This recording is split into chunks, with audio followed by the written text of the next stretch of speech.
예, 오늘은 요한복음 7번째 시간을 갖겠습니다. 지금은 2024년 5월 8일 오후 11시 30분이고요. 저희 집입니다. 분당 저희 집에서 드디어 이제 그 6월달에 그 최후의 만찬입니다. 6월절 전에 예수께서 자기가 세상을 떠나 아버지께로 돌아가실 때가 이른 줄 아시고, 이게 자기 때였죠. 세상에 있는 자기 사람들을 사랑하시되 끝까지 사랑하시니라.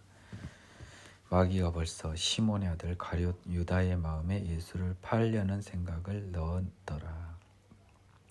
저녁 먹는 중 예수는 아버지께서 모든 것을 자기 손에 맡기신 것과 또 자기가 하나님께로부터 오셨다가 하나님께로 돌아가실 것을 아시고 저녁 잡수시던 자리에서 일어나 겉옷을 벗고 수건을 가져다 허리에 두르시고 이에 대야에 물을 떠서 제자들의 발을 씻으시고 그 두르신 수건으로 닦기를 시작하여 시몬 베드로에게 이르니 베드로가 이르되 주여 주께서 내 발을 씻으나이까. 예수께서 대답하여 이르시되 내가 하는 것을 네가 지금은 알지 못하나 이후에는 알리라. 베드로가 이르되 내 발을 절대로 씻지 못하시리다. 예수께서 대답하시되 내가 너를 씻어주지 아니하면 네가 나와 상관이 없느니라. 지금 예수님께서는요 마지막 순간 아닙니까? 사랑하시되 끝까지 사랑하시니라 하면서 한 행동을 보세요. 제자들을 발을 가장 더러운 발을 씻겨주시고 있어요. 낮아짐의 극치 아닙니까? 사랑의 극치라고 하는 거예요. 이게 사랑의 끝판왕이라는 겁니다. 내가 하는 것을 네가 지금은 알지 못하죠. 이 사랑을 네는 모르는 거예요. 지금 스승님이 제자들에게 주는 마지막 선물 사랑입니다. 베드로가 이르되 상관이 없다고 하니까 그러면 발뿐 아니라 손과 머리도 씻어주옵소서. 속은 진짜 없어요. 베드로. 예수께서 이르시되 이미 목욕한 자는 발밖에 씻을 필요가 없느니라. 온몸이 깨끗하니라. 너희가 깨끗하나 다는 아니니라 하시니 이는 자기를 팔 자가 누구인지 아심이라. 그러므로 다는 깨끗하지 아니하다 하시니라. 자, 그들의 발을 씻은 후에 옷을 입으시고 다시 앉아 그들에게 이르시되 내가 너희에게 행한 것을 너희가 아느냐? 이게 지금 사랑의 본보기입니다. 너희가 나를 선생이라 또는 주라 하니 너희 말이 옳도다. 내가 그러하다. 내가 주와 또는 선생이 되어 너희 발을 씻었으니 너희도 서로 발을 씻어주는 것이 옳으니라. 내가 너희에게 행한 것 같이 너희도 행하게 하려 본을 보였노라. 사랑의 본을 보인 것입니다. 내가 진실로 진실로 너희에게 이르노니 종이 주인보다 크지 못하고 보냄을 받은 자가 보낸 자보다 크지 못하나니 너희가 이것을 알고 행하면 복이 있으리라. 이 말을 조심해야 됩니다. 보냄을 받은 자가 보낸 자보다 크지 못하니 우리가 보냄을 받은 자고 보내신 분이 있어요. 예수님이죠. 우리는 예수님의 종입니다. 굳이 따지면. 근데 아들로 대우해 주는 거죠. 하나님의. 그런 보냄을 받은 자로 한번 보자고요. 보낸 자보다 크지 못하죠. 보냄을 받은 자는 보낸 자의 시킴을 따르는 거죠. 그분을 뜻을 따르는 거예요. 예수님을 넘어서는 안 되는 겁니다. 이것을 알고 행하면 복이 있는 거죠. 이것을 보내지도 않았지만 넘는 자들이 주변에 너무 많아요. 그 쓰레기 같은 그 이단들은 입에 담기도 더러운 이름들은 더 이상 제가 담지 않겠습니다. 내가 너희 모두를 가리켜 말하는 것이 아니니라. 나는 내가 택한 자들이 누구인지 암이라. 그러나 내 떡을 먹는 자가 내게 발꿈치를 들었다 한 성경을 응하게 하려는 것이니라. 가룟 유다를 염두에 두고 한 말이죠. 지금부터 일이 일어나기 전에 미리 너희에게 일러두면 이 일이 일어날 때 내가 그인 줄 너희가 믿게 하려 함이라. 이 시편 42편 9절을 한번 볼까요?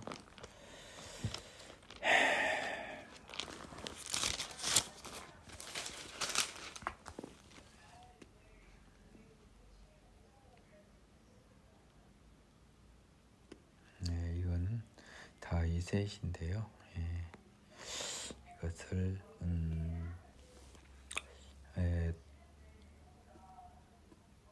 여기에서 내가 신뢰하여 내 떡을 나눠 먹던 나의 가까운 친구도 나를 대적하여 그의 발꿈치를 들었나이다. 이것은 정확히 이게 다윗의 시로 느껴지는데요. 자, 제가 한번 시편 41편 한번 읽어보겠습니다. 가난한 자를 보살피시는 자에게 복이 있으며 재앙의 날에 여호와께서 그를 건지시리로다. 여호와께서 그를 지키사 살게 하시려니 그가 이 세상에 복을 받을 것이라. 주여 그를 그 원수들의 뜻에 맡기소서. 여기서 그가 예수님을 말하는 느낌이 되네요. 그는 그렇죠. 내가 말하기를 여호와여 내게 은혜를 베푸소서.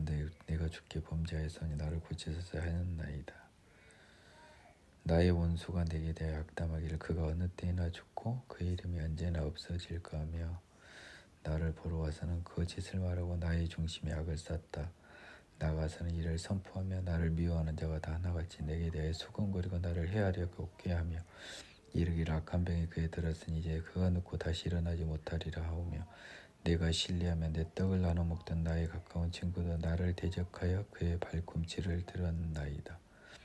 그러나 주 여호와여 내게 은혜를 베푸시고 나를 일으키사 내가 그들에게 보응하게 하소서. 내 원수가 나를 이기지 못하오니 주께서 나를 기뻐하시는 줄 내가 알았나이다. 주께서 나를 온전한 중에 붙드시고 영원히 지 앞에 세우시나이다. 이 시편 41편이 예수님을 이야기하는 것처럼 요한은 이야기하고 있습니다.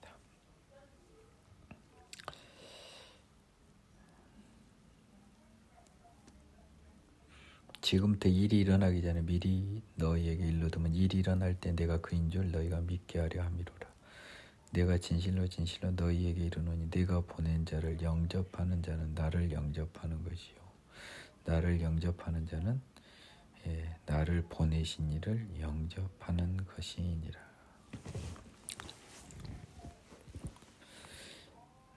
그래서요 제자들에게 그 자신들의 지위가요 하나님의 자녀라고 인정을 해준 겁니다. A는 B, B는 C, C는 A는 B, B는 C면 A는 C다라고 해서요 제자들에게 하나님의 자녀라고 선언을 해주시는 거예요. 너희들이 예수께서 이 말씀하시고 심령이 괴로워 증언하여 이르시되 내가 진실로 진실로 너희에게 이르노니 너희 중 하나가 나를 팔리라 하시니 제자들이 서로 보며 누구에게 대하여 말씀하시는지 의심하더라. 예수의 제자 중 하나 곧 사랑하시는 자가 예수의 품에 의지하여 누웠는지라. 이제 요한이 자기 자신을 제자들이요 누가 판다니까 이게 의심을 한 거예요. 누구지? 근데 제일 만만한 게 누구예요? 예수님 곁에서 지금 품에 누워있는 애가 하나 있는 거예요. 예수님에 기대고 있는 애가 하나 있는 거예요. 이게 요한이라는 겁니다. 요한은 지금 그래서 베드로가 머리짓 하면서 약간 느낌 보면 베드로가 요한보다 뭔가 좀 선배나 윗사람 같아요. 야 누군지 좀 네가 물어봐라 이렇게 눈치를 준 거죠. 그가 예수 가슴에 그대로 의지하여 말하되 주여 누구니까 하고 요한이 물어봅니다. 예수님이 대답하시죠. 내가 떡 한 조각을 적셔다 주는 자가 그니라 하고 떡 한 조각을 적셔서요 가룟 시몬의 아들 유다에게 주었어요. 그러니까 또 당연히 유다가 그것이 판 사람인 것을 확인해야 되는데 사실 제자들은 그 부분을 잘 몰랐던 것 같더라고요. 조각을 받은 사탄이 그 속에 들어간지라 이에 예수께서 유다에게 이르시되 네가 하는 일을 속히 하라 하시니 이 말씀을 무슨 뜻으로 하셨는지 그 앉은 자 중에 아는 자 없고 어떤 이들은 유다가 돈기를 맡았으므로 명절에 우리가 쓸 물건을 사라 하시는지 혹은 가난한 자들에게 무엇을 주라 하시는 줄로 생각하더라. 유다가 그 조각을 받고 곧 나가니 밤이 이르라. 그래서요 이제 유다는 잘 보면요 예수님이 새 계명을 전할 때 없었어요. 그렇죠?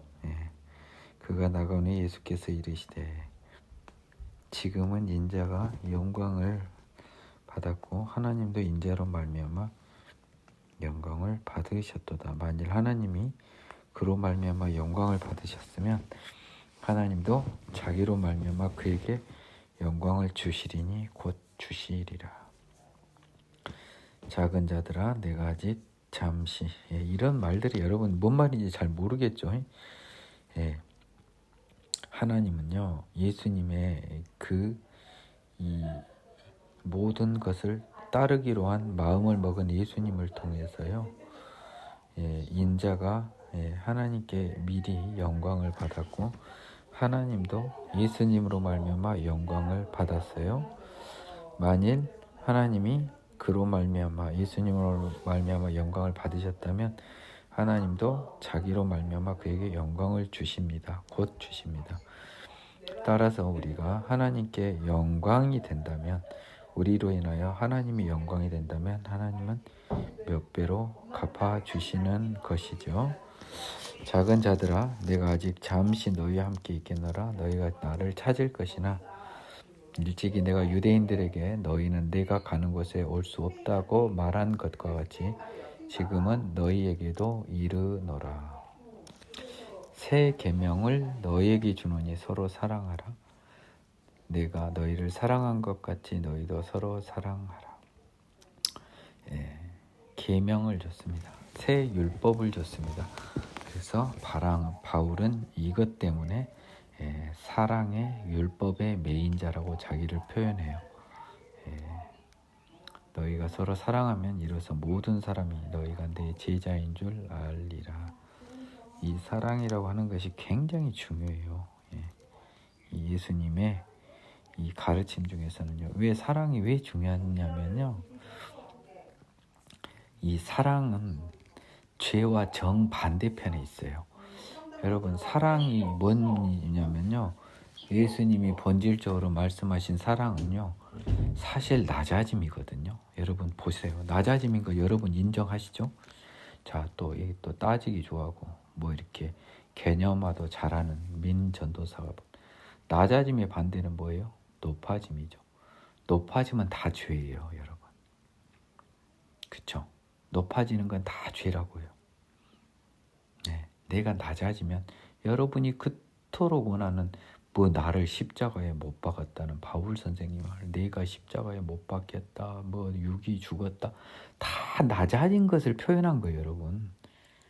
자존심 앞세우는 여러분은 예수님 자녀 될 수가 없습니다. 따라서요, 예수님의 계명은 낮아지라는 거예요. 죽이라는 겁니다. 사랑과 십자가에 못 박힘이 통하는 것을 여러분이 눈치를 챌 수 있어야 돼요. 바울이요, 나의 옛사람을 십자가에 못 박았다 하는 것은 높아지려는 나를 낮아지는 곳으로 끝까지 바닥까지 낮아져야 돼요. 그래야 예수님을 만날 수 있습니다. 온전히. 그래야 여러분이 예수처럼 살아갈 수 있어요. 제가 여러분들한테 이게 꼭 전해주고 싶습니다. 저도 노력을 많이 하고 있고요. 저는 이 원리는 알아버렸어요.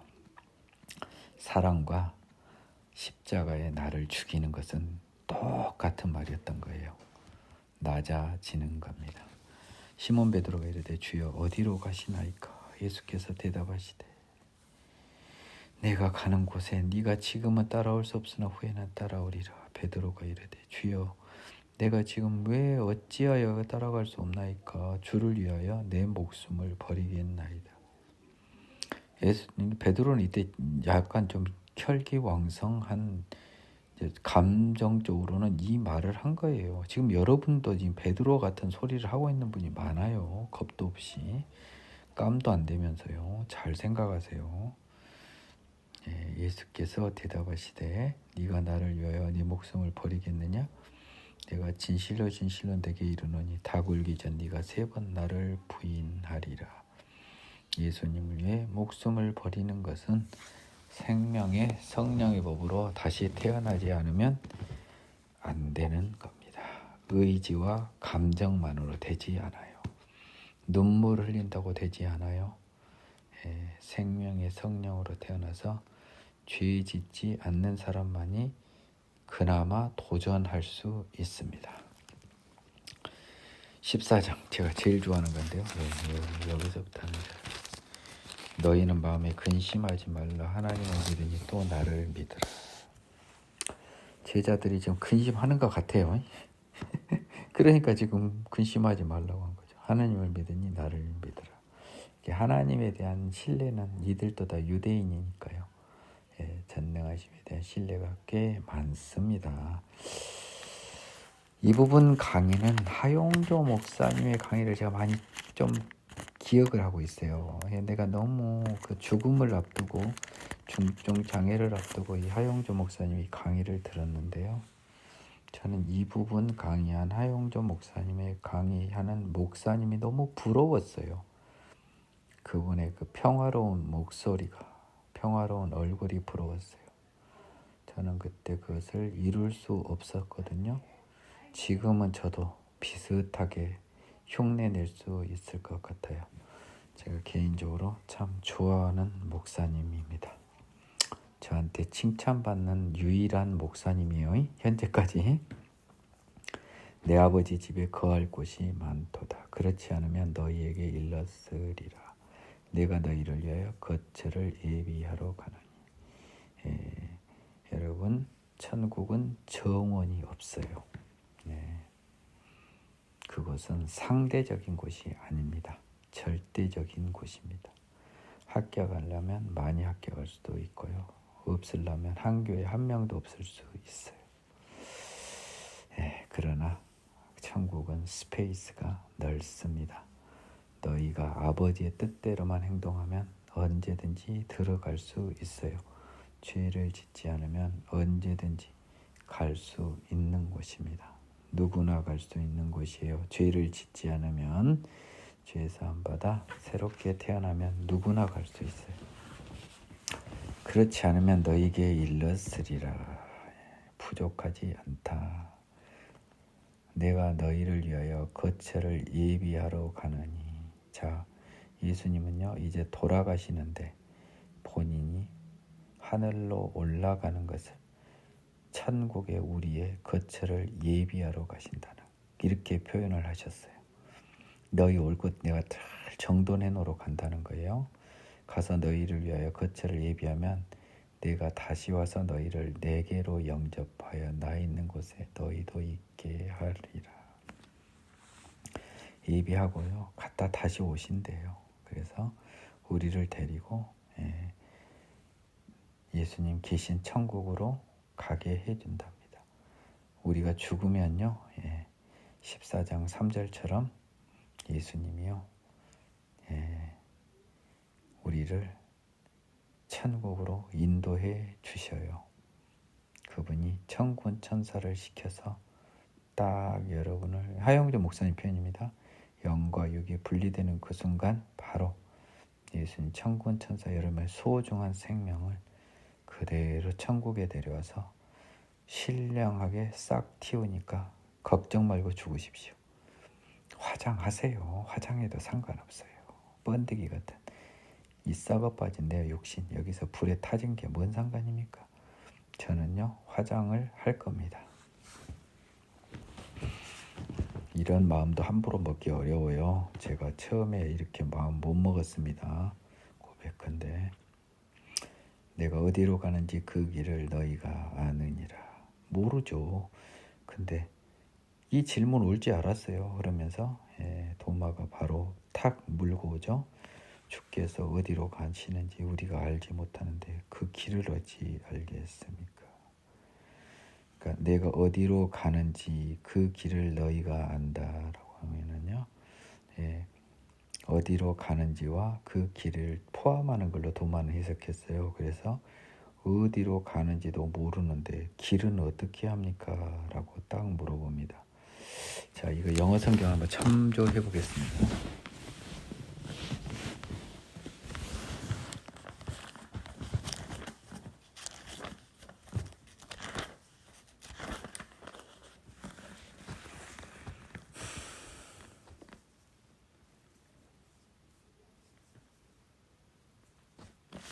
사절이죠.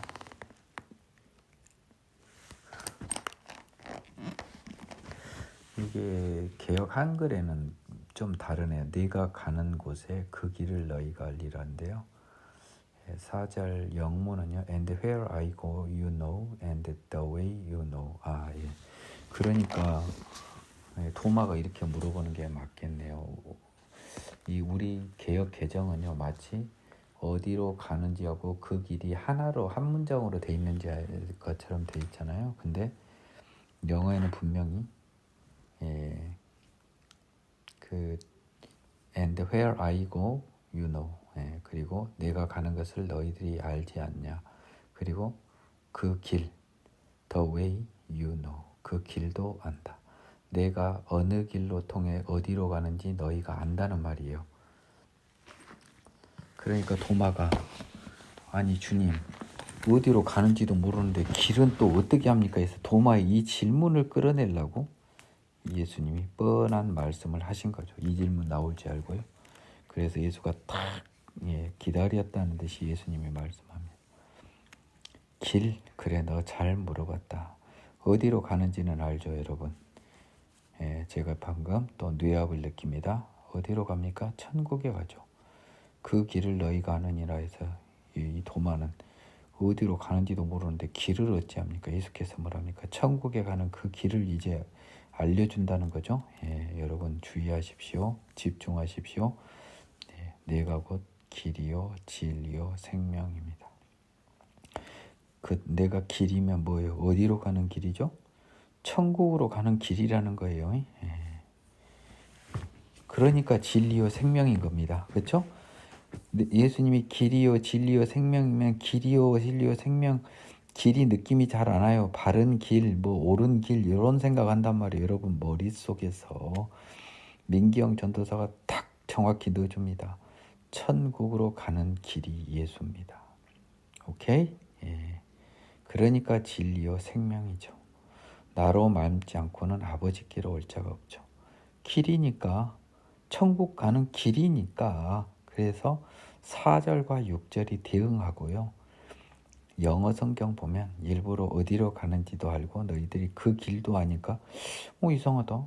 어디로 가시는지도 모르는데 길은 아예 어떻게 알겠냐는 거죠. 예수님은 그 길이 오직 나밖에 없다는 것. 천국에 가는 유일한 only way to the heaven. 그 길은 나뿐이다. 그러하기에 내가 진리요 생명이 되는 겁니다. 너희가 나를 알았더라면 내 아버지도 알았으리로다. 이제부터는 너희가 그를 알았고 또 보았느니라. 자 이제 대놓고 말합니다. 너희가 나를 하나님의 아들인지 알았더라면 내 아버지 하나님도 알았으리로다. 이제부터는 너희가 하나님을 알았고 또 보았다고 합니다. 이 말에 또 탁 이 질문 나올지 알고 이 말씀 하신 거예요. 빌립이 또 끼어듭니다. 주여 아버지를 우리에게 보여주옵소서. 그리하면 족하겠나요. 왜냐하면 보았다고 하니까 뜬금없잖아요. 도마가 길을 어디로 간지도 모르는데 길은 어찌합니까? 이 질문 알고 사자를 말씀하셨고 빌립의 이 질문 나올지 알고 7절을 말씀하죠. 그래서 기다렸다는 듯이 아버지를 보여달라는 빌립에게 이렇게 답하죠. 예수께서 빌립아 내가 이렇게 오래 너희와 함께 있으되 네가 나를 알지 못하느냐. 하나님의 아들인지 나를 모르냐? 나를 본 자는 아버지를 보았거늘 어찌하여 아버지를 보이라 하느냐? 내가 바로 하나님의 얼굴이다. 내가 아버지 안에 거하고 아버지는 내 안에 계신 것을 네가 믿지 아니하느냐? 즉 나와 아버지는 동일한 것을 믿지 아니하느냐? 내가 너희에게 이르는 말은 스스로 하는 것이 아니라 아버지께서 내 안에 계셔서 그의 일을 하시는 것이라. 성령이 물붓듯 부어진 예수님을 이야기하고 있어요. 요한복음 14장 10절은요. 우리가 그리스도 안에 예수가 우리 안에, 이것은 우리와 예수도 사실은 똑같다는 소리입니다, 여러분. 그러니까 예수처럼 되지 않으면 우리가 하나님 나라에 못 가요. 내가 아버지 안에 거하고 아버지께서 내 안에 계심을 믿으라. 나와 아버지가 하나임을 믿으라. 그렇지 못하겠거든 행하는 그 일로 말미암아 나를 믿으라. 하나님의 아들인 걸 믿으라. 내가 진실로 너희에게 이르노니 나를 믿는 자는 내가 하는 일을 그도 할 것이요 그동안 그보다 큰 일도 하리니 이는 내가 아버지께로 감이라. 여기서 이 제자들한테 믿는 자는 다 뭐죠? 나를 믿는 자는요, 죄사함 받아 새롭게 되는 자입니다. 내가 하는 일을 그도 할 것이요. 왜냐하면 내가 그리스도 안에 그리스도가 내 안에, 예수와 내가 같아진다는 말을 제가 이미 했습니다. 그러니 내가 하는 일을 그도 할 것이요 또한 그보다 큰 일도 하느니 이는 내가 아버지께로 감이라. 그러면 뭔 말이에요? 하나님의 아들인 예수가 하늘나라로 가버렸으니 하나님의 일은 누가 합니까? 이 땅에서 하나님의 자녀 예수를 대신해서 하나님의 자녀된 우리들이 해야 되고 할 수 있다는 거예요. 여러분, 이 12절 겁나 무섭지만 한편 어마어마하게 힘이 되는 하나님의 말씀입니다. 여러분, 예수처럼 되지 않으면 하나님 나라 못 간다고 제가 감히 말하게 된 근거 규정이에요. 오늘 저도 확인을 했네요. 은혜가 많이 됩니다. 너희가 내 이름으로 무엇을 구하든지 내가 행하리니 이는 아버지로 하여금 아들로 말미암아 영광을 받으시게 하려 함이라. 이거 12절 후반부 중요해요. 예수님이 이제 아버지한테 가버리니까 이 땅에는 하나님의 아들이 이제 누구밖에 없어요. 예수가 십자가에 달리실 때까지는 하나님의 아들은 누구밖에 없어요. 예수밖에 없어요. 근데 그 예수가 승천해버려서 이제 누가 있어요? 성령 받아 예수같이 된 하나님의 자녀들 우리들이 있잖아요. 이제 하나님은 우리들을 예수처럼 나쁘게 표현하면 부려서 복음 전파하시는 거 아닙니까? 너희가 내 이름으로 무엇을 구하든지 내가 행한대요. 이러기 때문에 우리가 기도할 때 항상 예수 이름으로 뭘 구하죠. 그 근거 규정입니다. 이는 아버지로 하여금 아들로 말미암아 영광을 받으시게 하려 함이라. 예수 이름으로 구하면 뭐예요? 예수가 하는 거죠. 그러면 내가 예수 이름으로 하니까 하나님은 예수의 이름으로 영광을 받는 거죠. 내 이름으로 무엇이든지 내게 구하면 내가 행한답니다. 예수님께서요, 예수 이름으로 구하면 예수님이 다 행한대요. 내가 예수가 되는 거예요, 여러분. 내가 막 이렇게 기도하면서 예수 이름으로 기도드립니다 하면 내가 예수라는 소리 아닙니까? 너희가 나를 사랑하면 나의 계명을 지키라.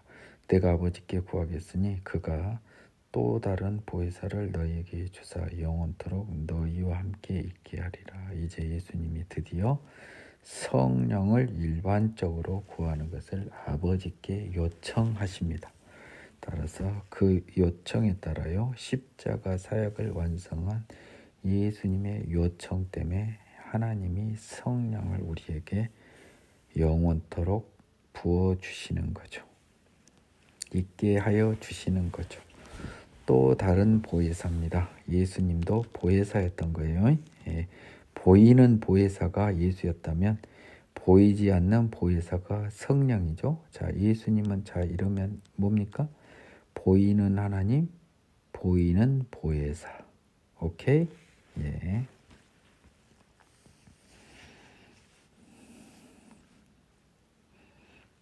그리고 15절을 제가 점프해 버렸네요. 너희가 나를 사랑하면 나의 계명을 지키라. 죄 짓는 사람은 예수를 사랑하지 않는 거예요. 예. 보혜사는요 진리의 영이에요. 세상은 능히 그를 받지 못하나니 이는 그를 보지도 못하고 알지도 못해요. 진리의 영인 보혜사는요, 예, 한마디로 말하면 하나님은 영이시고 하나님은 진리시죠. 그는 뭐예요? 하나님이 하나님. 속지 마요. 하나님이요. 보혜사도 하나님은 진리시고 하나님은 영이시잖아요. 진리의 영 하나님이에요. 예. 그래서 삼위일체가 되는 겁니다. 세상은 능히 그를 받지 못하죠. 하나님을 못 봤죠. 성령님은 그를 보지도 못하고 알지도 못해요. 성령님은 우리 눈에 보이지는 못하지만 우리는 느끼죠. 그러니까 보는 거나 마찬가지예요. 그 힘을 느끼니까. 그래서 제가 성령은 힘이요 실제 능력이니까 보인다고도 할 수 있는 거예요. 예. 그러나 세상은요 그를 보지도 알지도 못해요.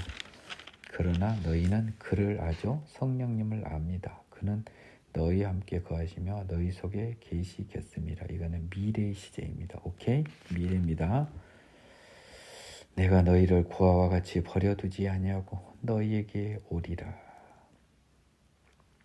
하늘나라에서 여러분 고아와 같이 버려둔 것이 얼마나 쓸쓸하고 외롭습니까? 우리 부모가 떠나버린 거잖아요. 책임자가.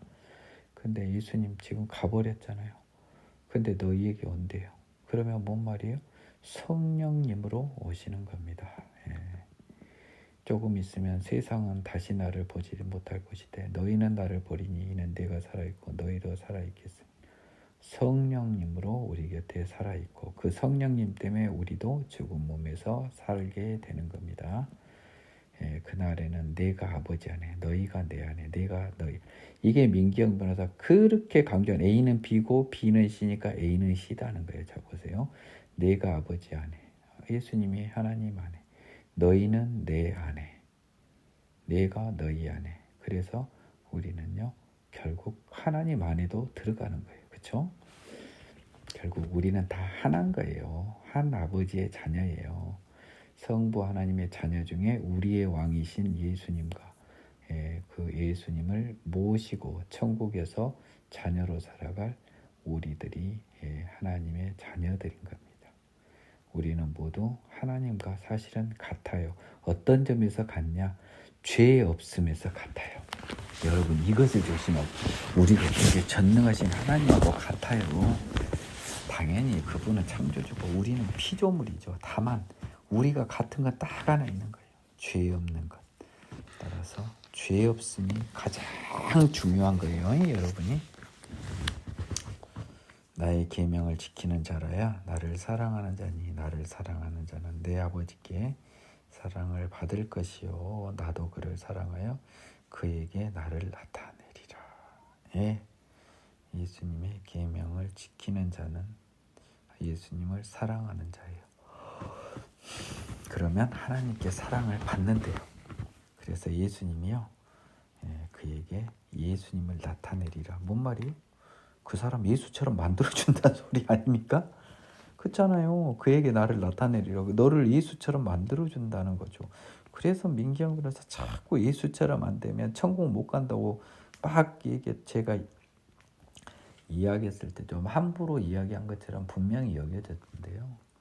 근거 규정이 다 성경에 있었던 겁니다. 예. 저도 소설가는 아닙니다. 예. 가룟인이 아닌 유다가 이르되 가룟 유다가 아닌 또 다른 유다가 이르되 주여 어찌하여 자기를 우리에게는 나타내시고 세상에는 아니하려 하시나이까. 이제 이 복음에 대한 이 복음의 은혜, 하나님 자녀됨의 은혜가 생각보다 좁다라는 것이 이제 확인이 됩니다. 예수께서 대답하여 이르시되 사람이 나를 사랑하면 내 말을 지키리니 내 아버지께서 그를 사랑하실 것이요 우리가 그에게 가서 그 거처를 그와 함께 하리라. 나를 사랑하지 아니하는 자는 내 말을 지키지 아니하나니 너희가 듣는 말은 내 말이 아니요 나를 보내신 아버지의 말씀이라. 결국은요, 내 말을 지키고 아버지께 사랑을 받는 사람과요, 내 말을 지키지 아니하고 아버지께 사랑을 받지 못하는 두 부류의 사람이 있는 거예요. 그래서 결론은 뭡니까? 유다에게 해준 말은 너희는 나를 사랑하고 내 말을 지키서 아버지께서 사랑하는 자요. 또 세상은 뭐예요? 나를 사랑하지 아니하고 내 말 지키지 아니하고 하나님 말씀을 지키지 아니한다. 그래서 우리가 하나님과 예수님을 포함하죠. 성령님도 포함되죠. 그에게 가서 거처를 그와 함께 한답니다. 우리가요, 아마도 성령 하나님과 예수님을 말하는 걸 것 같은데요. 거처를 그와 함께 합니다. 즉 세상 사람과 하나님의 사람이 나뉜다는 거예요. 그 말이잖아요. 22, 23, 24절. 근데 다른 성경 구절 보면 세상 사람들보다 구원받는 사람 수가 많지 않다는 것을 알 수 있습니다. 오늘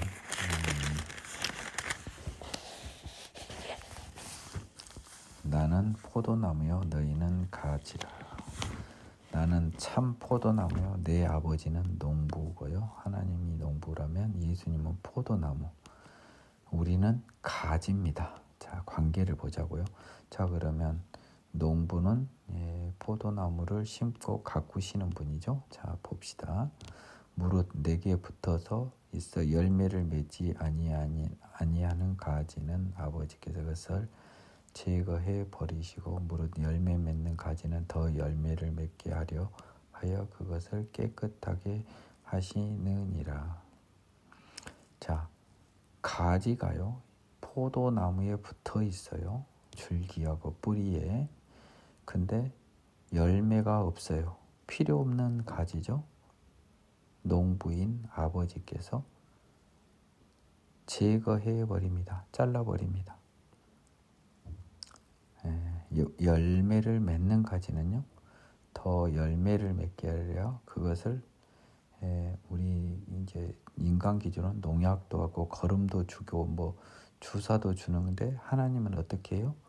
더 깨끗하게 해요. 그래서 믿음이 있는 자는 더 받고요, 없는 자는 그 있는 것도 뺏겨 버린다는 그 말하고도 일맥상통하는 겁니다. 더 깨끗하게 하시는 건 더 죄 없게 하고 더 하나님 자녀되게 하고 더 사랑하신다는 거예요. 너희는 내가 일러준 말로 이미 깨끗해졌으니. 지금 하나님 예수님은 미래에 깨끗해질 걸 그냥 깨끗해졌다고 하는 겁니다.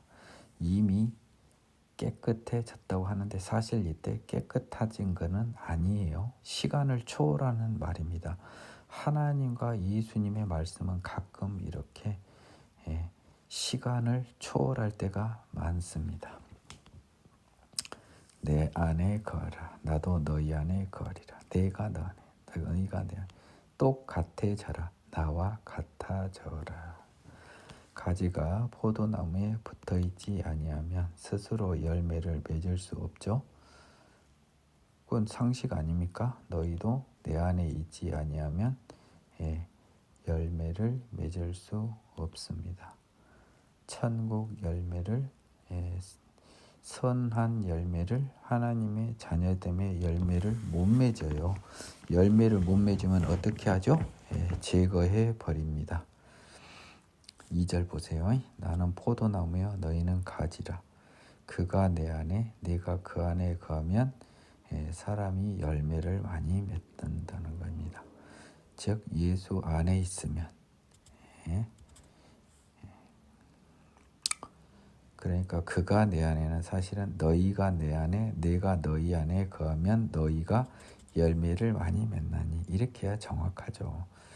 그 갖고 혹시 하나님으로 헷갈리지 마세요. 나를 떠나서는 너희가 아무것도 할 수 없습니다. 사람이 내 안에 거하지 아니하면 가지처럼 밖에 버려져 마르나니. 예. 왜 밖에 버려져 마르나요? 2절 아버지가 제거해버리니까요. 예. 제거해버린 가지니까 버려져 마르죠. 사람들이 뭐하다 불들에 던져 살을 일밖에 더 있나요? 여기에서 사람이 내 안에 지금 계속 인 15절 때문에 바울 서신서에서 그리스도 예수 안에 있는 자라는 것이 이겁니다. 그렇죠? 예수님한테 딱 붙어 있는 거잖아요. 가지가 포도에. 그러면 이건 비유고 실제는 뭐예요? 성령 예수님이 내 마음에 딱 들어와 있는 것이 이거 아닙니까 지금? 그러니까 바울 서신서에서 그리스도 예수 안에는 요한복음의 포도나무와 가지를 딱 생각하면 되겠다는 느낌이 싹 오면서 또 뇌압이 느껴져요.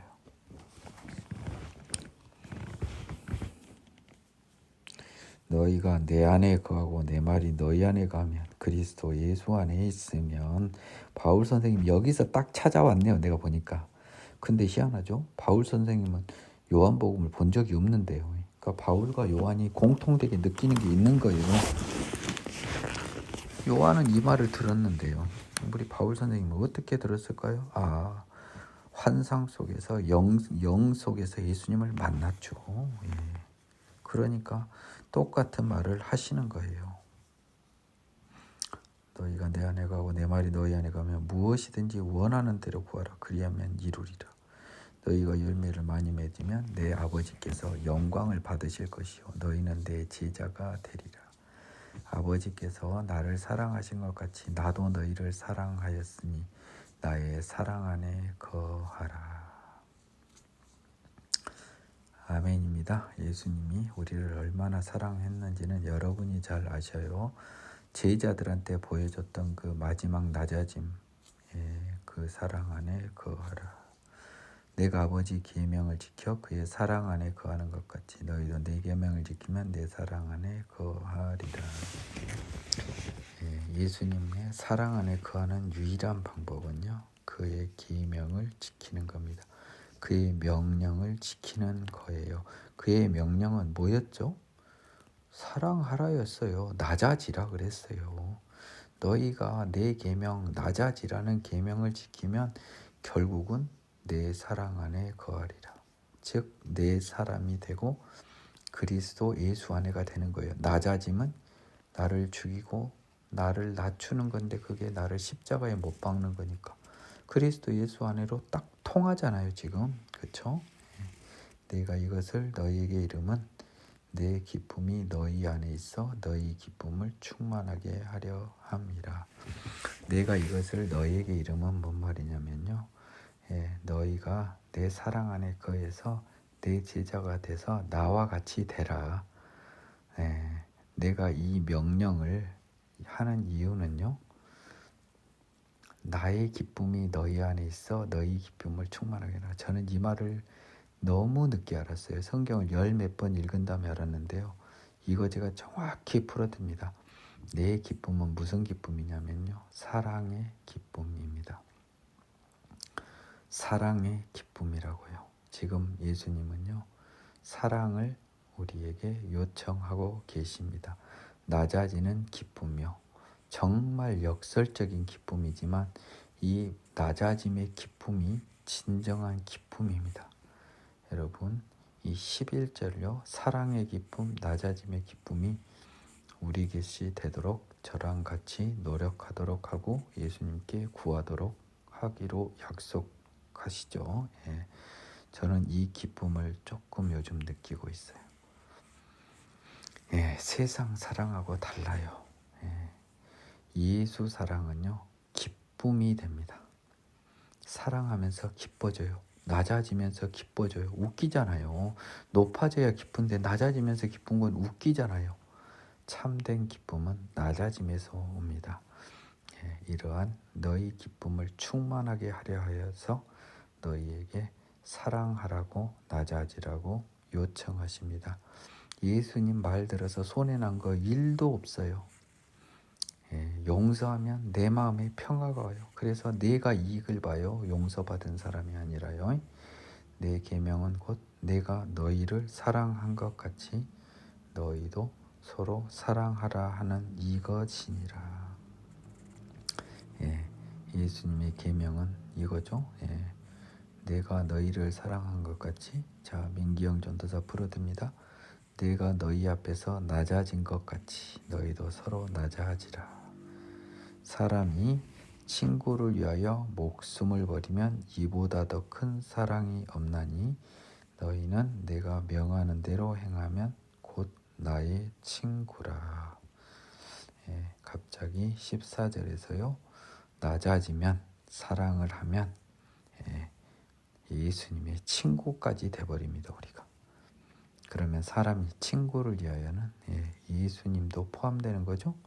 예수님을 위하여 자기 목숨을 버리면 이보다 더 큰 사랑이 없죠. 예수님을 위하여 목숨을 버리면 가장 큰 사랑이 되는 것입니다.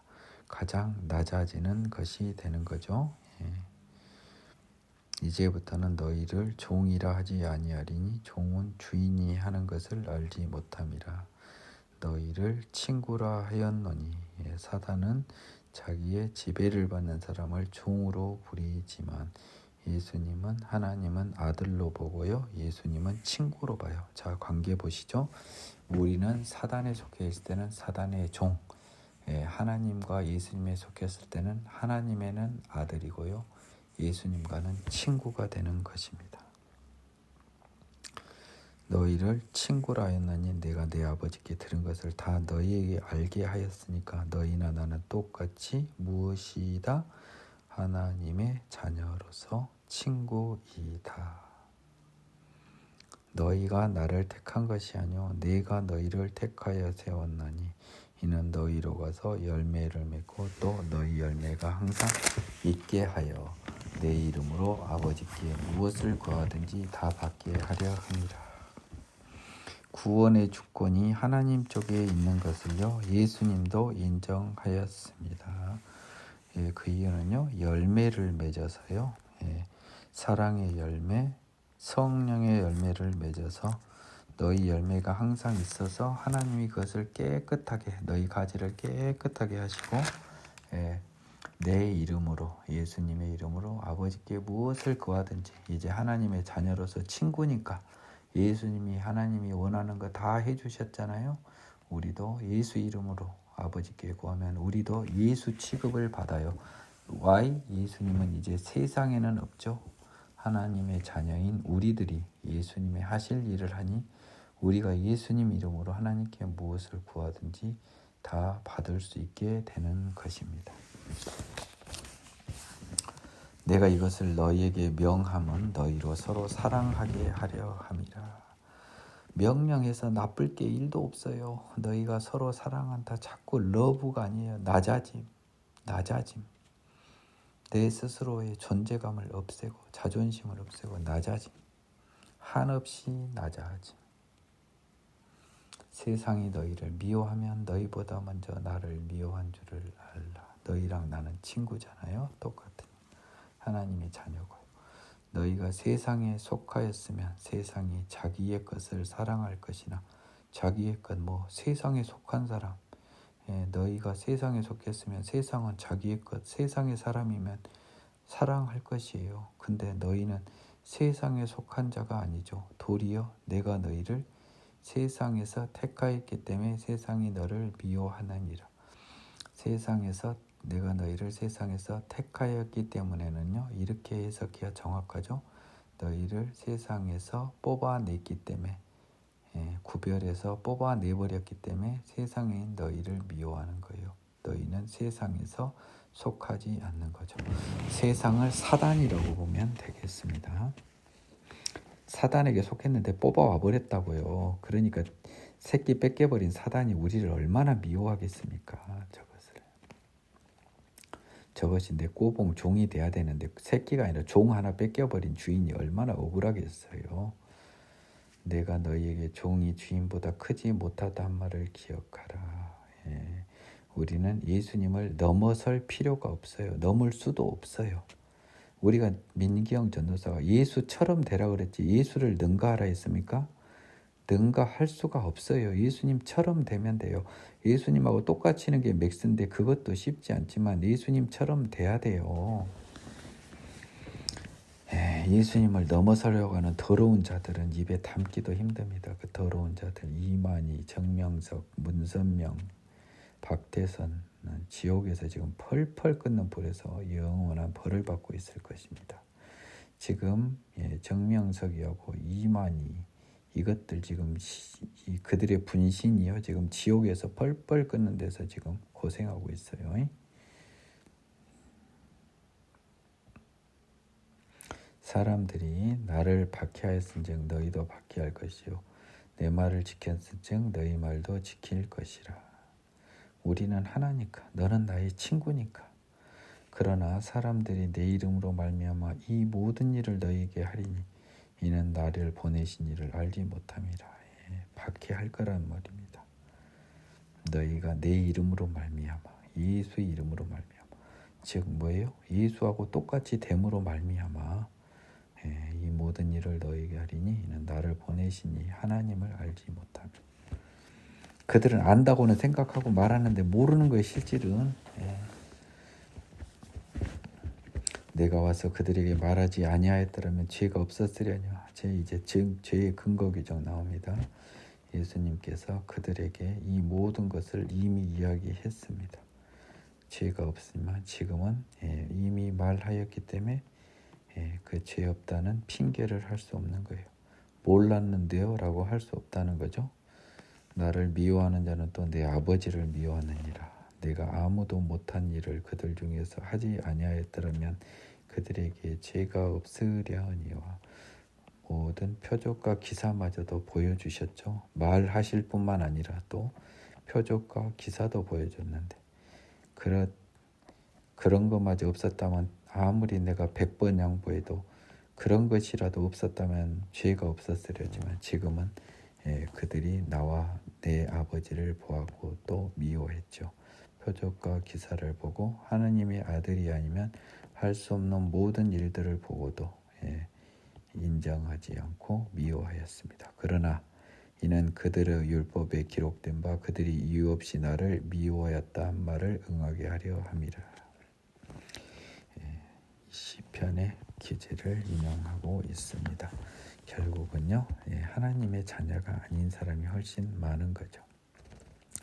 내가 아버지께로부터 너희에게 보낼 보혜사 곧 아버지께로부터 나오시는 진리의 성령이 오실 때에 그가 나를 증언하실 것이요. 예수님은요 아버지에게 요청하여 우리에게 보혜사 즉 성령님을 보내주십니다.